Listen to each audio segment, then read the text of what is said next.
One of the roles of a case manager is to educate. Mr. Johnson would be educated on his disease process, the availability of resources for services, and how to effectively use available resources. Another role of the case manager is to coordinate care.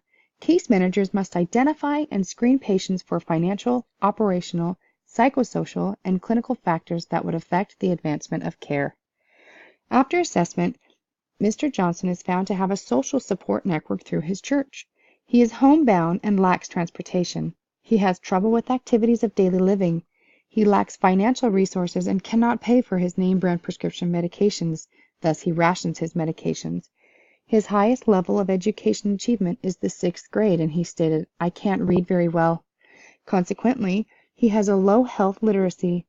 Care coordination also includes the plan of care, proper sequencing of care, and effective communication between multi-professional team members.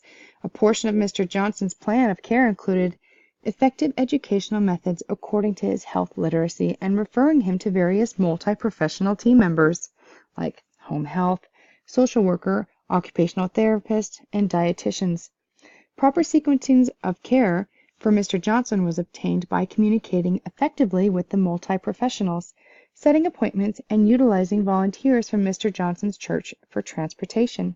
Additionally, the case manager needs to be compliant with local, federal, and state regulations that affect their scope of practice. The registered nurse case manager must provide effective transition management to coordinate care and prevent Mr. Johnson from another unnecessary hospital readmission. Lastly, the case manager will utilize resources effectively by providing only medically necessary services while advocating for Mr. Johnson's needs.